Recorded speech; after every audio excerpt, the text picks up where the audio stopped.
Selamat datang kembali di channel Borneo Trader. Bagi Bapak Ibu dan teman-teman yang baru pertama kali menemukan channel Borneo Trader di YouTube, saya ucapkan selamat menonton dan selamat bergabung. Di video kali ini saya akan menganalisa dari sektor consumer. Yang pertama ada ICBP, kedua INDF, ketiga UNPR, keempat HMSP, kelima GGRM, keenam Mayor, dan ketujuh AISA.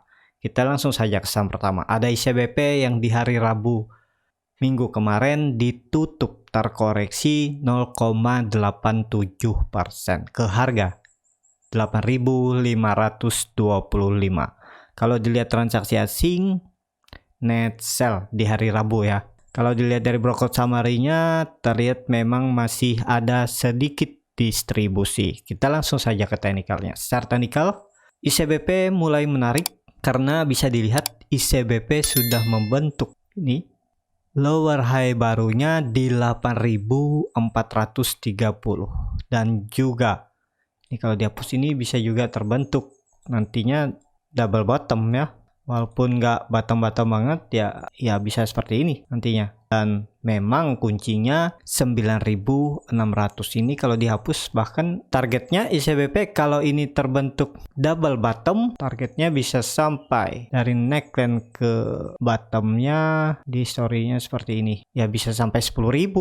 Apakah bisa spekulasi buy dengan kondisi sekarang? Ya menurut saya ICBP ini malah cukup aman ya. Cut loss-nya juga nggak dalam, kalaupun skenario terburuknya dia melanjutkan koreksi, cut loss-nya ya kalau Bapak Ibu mau konfirmasi sekalian di bawah. Ini risk reward-nya ke neckline double bottom-nya aja kalau terjadi loh double bottom ya 7,69% potensi profit, dan cut loss-nya hampir sama ya. Kalaupun Bapak Ibu mau cut loss dulu di 8.200 juga nggak masalah. Nanti buyback di bawah kalau memang arahnya ke 8.000 ini ya. Tapi kalau dilihat dengan kondisi seperti ini harusnya ya kemungkinan kecil kalau sampai jebol 8.330-nya ini. Jadi saya rasa ini cukup aman ya. Tapi ini disclaimer on ya, kalaupun untuk disimpan mid term 3-6 bulan sangat menarik, harganya juga ICBP di bawah harga wajarnya ya. Target saya masih sama dengan kondisi seperti ini, asal nggak breakdown dari 8.300 ya akhir tahun bisa ke 10.650. Upside-nya dari harga sekarang lumayan 23% ya. Jadi seperti itu. Untuk ICBP tinggal mematahkan trend line-nya ini, downtrend-nya ini, top volume wedge. Kalau ini patah ya terdekat ke 9.230, dan konfirmasi untuk lebih bagus ya harus confirm di atas 9.300. Kalau dari sekarang upside-nya lumayan juga. Kalau patah ya, kalau trennya downtrendnya ini patah, dia mampu breakout ya targetnya terdekat 9.260, dan bagusnya lagi kalau konfirmasi breakout jadi bisa terkonfirmasi double bottom, dan targetnya tadi 10.000. Kalau sesuai teori ya dari bottom ke neckline-nya ini harus sama ya, jadi targetnya 10.000. Jadi seperti itu untuk ICBP ya, cukup bagus ya, bisa diperhatikan lah untuk minggu depan. Yang penting nggak breakdown ya masih aman. Kalaupun breakdown ya toleransinya 8.000. Kalau 8.000 tetap di breakdown, out aja udah, biarin. Nanti aja nunggu dia kembali ke 8.000 baru bisa buyback ya. Buy on breakout aja kalau downtrend ya. Kalau dia breakdown ya buybacknya nunggu dia breakout lagi 8.000. Bisa seperti itu ya, disesuaikan lah. Jadi seperti itu untuk ICBP. Kita langsung saja ke saham kedua. Ada INDF yang di hari Rabu kemarin ditutup di harga 6.575 sama harga penutupan pada hari sebelumnya. Kalau dilihat transaksi asing masih net buy. Kalau dilihat dari broker summary-nya INDF diakumulasi. Kita langsung saja ke teknikalnya. Secara teknikal INDF memang membentuk double top ini, tapi apakah ini terjadi? Kalau dilihat sudah membuat base ini ya, ini sudah ya bisa dikatakan 30%-nya lagi aja double, kecuali minggu depan INDF breakdown ya potensi double bottom ke neckline-nya ya mungkin kembali ke 6.200 untuk INDF.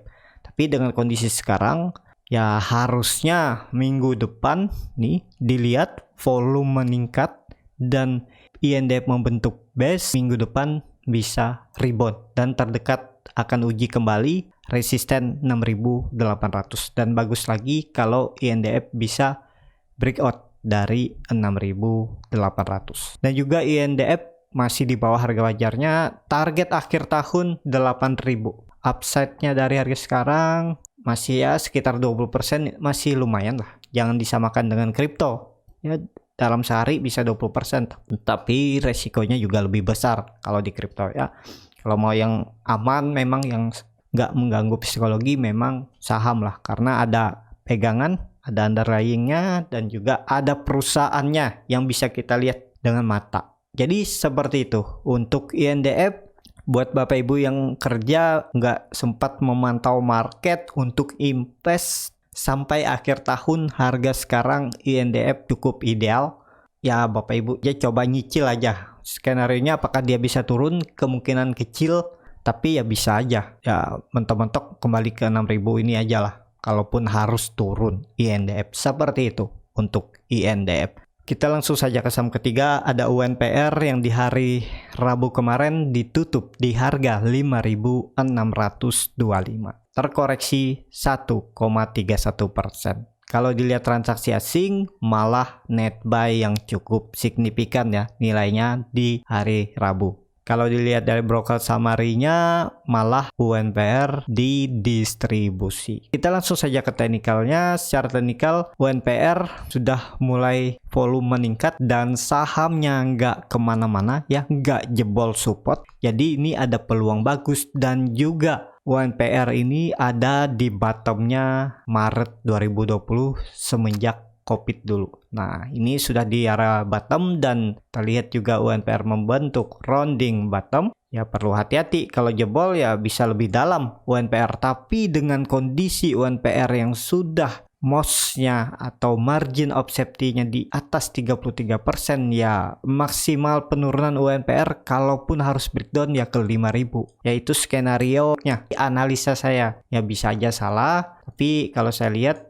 ya kemungkinan kecil juga untuk breakdown. Dan apakah bisa spekulasi buy di harga sekarang? Ya kalau Bapak Ibu mau buat invest, ya ini saatnya. Apakah bisa turun lagi UNPR? Masih bisa, tapi ya maksimal ke 5.000. Jadi harga sekarang juga UNPR di bawah harga wajarnya ya. MOS-nya juga sudah di atas 33%. Jadi ya peluang bagus untuk UNPR kalaupun yang mau spekulasi buy. Untuk invest juga bagus kalaupun untuk trading ya. Ya kalau Bapak Ibu yang mau trading ya ini sudah dekat ya, tinggal cut loss saja. Misalnya UNPR breakdown dari 5.500 ya Bapak Ibu bisa cut loss di 5.400 sekitar 4%, dan target profit terdekat ini aja dulu, terdekat 6.020 ya sekitar 7%. Jadi risk rewardnya masuk ya 1:2. Ya target selanjutnya kalau 6.000 itu dilewati ke 6.640, dan kebetulan di situ ada EMA 60-nya. Ini cukup menarik untuk UNPR untuk swing trade ya. Yang penting UNPR nggak jebol 5.500-nya ini. Jadi seperti itu ya. Yang penting disiplin cut loss saja kalau mau trading di UNPR ini. Udah dekat ya, udah bisa kebaca kayak gini kan, tinggal cut loss saja nih. Kalau dia jebol cut loss, nanti buyback lagi di bawah. Kalau dia ke 5.300 buy lagi di bawah. Kalau jebol lagi 5.000 ya cut loss lagi. Tapi kalau saya lihat ya kemungkinan itu kecil terjadi untuk breakdown dari 5.000 ini ya. Jadi yang mau trading tapi nggak mau cut loss juga cukup. Jadi seperti itu untuk UNPR ya. Ini disclaimer on ya, silahkan dianalisa kembali, keputusan di tangan masing-masing. Seperti itu untuk UNPR. Kita langsung saja ke saham keempat. Ada HMSP yang di hari Rabu kemarin ditutup naik 0,38% ke harga 1.300. Kalau dilihat transaksi asing terus net buy, dan 3 hari minggu lalu asing juga net buy. Kalau dilihat dari broker summary-nya, HMSP lagi didistribusi. Kita langsung saja ke teknikalnya. Secara teknikal, HMSP juga downtrend dan HMSP sudah membentuk lagi low barunya di 1.290 nih. Kalau dari sini low baru ya, ini kan trennya downtrend. Nah, jadi peluang apakah menarik? belum ya, mending wait and see aja dulu. Walaupun terlihat ini bertahan ya seperti ini. Untuk HMSP, kunci terdekat agar bisa melanjutkan kenaikan ke 1400, HMSP harus breakout dari 1350. Nah, kalau HMSP ini bisa tutup di atas 1320, ada peluang bagus. HMSP juga breakout dari pola Pauline Wedge-nya ini dan arahnya 1400. Kalau ditarik upside-nya, kalau buy on breakout, kalau HMSP ini tutup di atas 1320, potensi upside sekitar 6,18% dan target cut loss ya cut loss saja kalau HMSP turun dari 1260, bisa seperti itu untuk HMSP. Tapi ini disclaimer on ya, silahkan dianalisa kembali. Kalau dilihat dari indikator MACD sudah membentuk golden cross, bar chart di atas 0 juga terbentuk ya, semoga aja ini menjadi peluang ya, karena bisa dikatakan HMSP juga membentuk base di area ini, walaupun kecil ya, kuncinya tadi 1320. Seperti itu untuk HMSP. Kita langsung saja ke saham kelima. Ada GGRM yang di hari Rabu minggu lalu terkoreksi 0,35% ke harga 35.050. Kalau dilihat transaksi asing 3 hari minggu lalu net buy. Kalau dilihat dari broker summary-nya, GGRM biasa aja ya, walaupun ada sedikit distribusi. Kita langsung saja ke teknikalnya. Secara teknikal, GGRM juga sudah mulai sideways, tapi kalau mau aman, GGRM ini belinya di atas 36.000 ya. Kalau BBRN kembali atau minimal tutup di 36.000 bisa buy on breakout. Tapi ini disclaimer on, sekali lagi semua keputusan di tangan masing-masing, saya hanya menganalisa ya, bisa dianalisa kembali. Jadi untuk GGRM ya, kalau saya lihat bagusnya kalau sudah di atas 36.000, nggak apa-apa ketinggalan sedikit. Ini dari bawah ke atas nih cuman 3% aja. Lebih baik kehilangan 3% tapi lebih aman daripada beli di bawah turun terus ya, karena ini bottomnya belum kelihatan ya. Bapak Ibu mau cut loss di mana ini? Cut lossnya di sini bisa cut loss di 32.750, sekitar 6,69%, dan risk rewardnya nggak masuk kan. Mending Bapak Ibu belinya buy on breakout. Kalau tutup di atas 36.000, Bapak Ibu bisa beli dan target profit atau target price pertama di 38.000, sekitar 5%, dan cut loss-nya kecil ya. Cut loss-nya ya cut loss saja di bawah low 3 hari ini ya. Nih low-nya kan ada di 35.000 ya, Bapak Ibu bisa cut loss di 34.850 atau 34.700 ya. Sekitar 3-4% kerugian, dan target profitnya ya lumayan, risk rewardnya masuk ya, rewardnya lebih besar dan lebih aman kalau buy on breakout di 36.000. Jadi untuk GGRM cukup menarik untuk buy on breakout ya. Kalaupun Bapak Ibu yang mau beli di bawah ya silahkan aja, karena HMSP juga masih murah dan ya bisa dikatakan sangat murah. Target akhir tahun bisa ke 54.000 ya, tapi ke sana ada prosesnya dan mungkin juga bisa nggak sampai. Tetap perlu hati-hati ya. Kalau dilihat dari story sebelumnya, yang penting ISG rally, kemungkinan GGRM bisa sampai sana. Tapi itu cuman target ya, belum tentu juga. Nah, untuk lebih amannya memang harus GGRM confirm breakout dulu dari 45.800 nih. Nah, kalau confirm breakout 45.800 ya sangat mudah ke 54.000. Tapi kalau gagal ya kemungkinan GGRM akan tektokan di area range sideways-nya ini, supportnya 40.000, resistennya 45.800.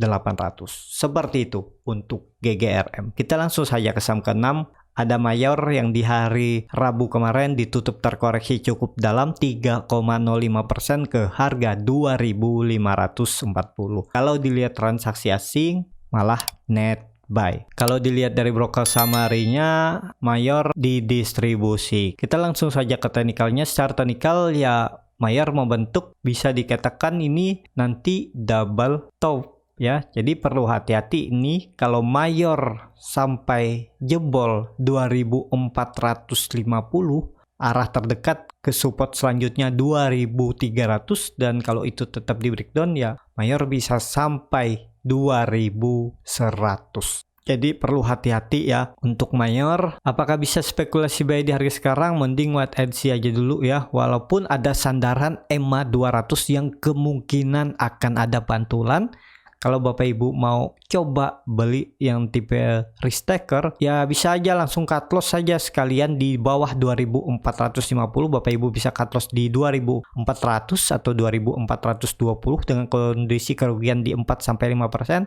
Target profit 2660 sekitar 4,8%. Ya risk rewardnya masuk ya. Kalau Bapak Ibu yang mau nawar lebih bawah juga nggak masalah, cuman ya resikonya ketinggalan kereta tapi lebih aman. Beli di harga sekarang pas di area EMA 200 dengan keuntungan kalau ternyata Mayor minggu depan langsung rebound, ya langsung dibawa naik ya, tapi ada resikonya, ingat cut loss-nya lebih dalam ya. Yang mana cocok silakan digunakan. Atau mau diubah dimodifikasi juga nggak masalah, yang penting bisa cuan. Seperti itu untuk Mayor. Kita langsung saja ke saham terakhir, ada AISA yang di hari Rabu kemarin ditutup terkoreksi 0,72% ke harga 274. Kalau dilihat transaksi asing, net buy. Kalau dilihat dari broker summary-nya, AISA didistribusi. Kita langsung saja ke teknikalnya. Secara teknikal, AISA juga masih lanjut koreksi, sepertinya akan menguji EMA 200-nya di 266. Tapi kalau dilihat 3 hari, AISA tetap tutup di 274. Supportnya ini ya ada peluang bagus lah. Semoga aja minggu depan atau hari Senin dan Selasa ada candle hijau dan minimal bisa tutup di 280 ini ya. Kalau tutup di atas 280 cukup bagus untuk AISA. Tapi kalau hari Senin candlenya merah dan apalagi tutup di bawah 274, arahnya bisa sampai 266. Jadi perlu hati-hati untuk AISA. Kalaupun baru mau spekulasi buy ya bisa cut loss saja kalau turun dari 266 ya. Kalau dilihat AISA membentuk ya ini pola bisa symmetrical triangle juga ya. Kuncinya AISA ini 300. Kalau mampu breakout 300 cukup bagus untuk AISA, baru bisa rally lagi ke atas dan target selanjutnya 340 ya. Jadi seperti itu untuk AISA juga mulai menyempit. Nah, ini bisa seperti ini juga ya. Ini pola descending triangle ya. Jadi seperti ini yang lebih kelihatan ya. Nah, dia makin menyempit ya, semoga aja dalam seminggu ke depan AISA bisa breakout, dan bagusnya lagi kalau minggu depan AISA bisa tutup di atas 300. Potensi upside-nya dari harga sekarang 10%, 9% ya mungkin aja ya. Cut loss saja kalau turun dari EMA 200-nya, cut loss-nya bisa di 260. Nih, cut loss saja di 260, kondisi kerugian di 5,4%. Bisa seperti itu ya, risk reward-nya masuk nih 1:2 hampir. Ya, seperti itu aja untuk AISA. Ya, cukup sampai di sini untuk video kali ini. Terima kasih untuk Bapak Ibu dan teman-teman yang sudah menonton video ini sampai habis. Apabila channel Borneo Trader ini bermanfaat dan bisa menjadi bahan pertimbangan Bapak Ibu dalam membeli, menyimpan, dan menjual sahamnya, bisa klik tombol berlangganan dan nyalakan lonceng notifikasi. Ada kritik, saran, ataupun pertanyaan, bisa langsung tinggalkan di kolom komentar. Bagi Bapak Ibu dan teman-teman yang baru belajar trading, masih bingung memilih saham, bingung membuat trading plan-nya, Bapak Ibu bisa join trading bersama Borneo Trader. Nanti saya pilihkan saham-sahamnya dan buatkan trading plan-nya, dan juga free konsultasi portofolio dan free grup rekomendasi kripto. Sampai ketemu di video selanjutnya, tetap semangat dan semoga bisa terus cuan.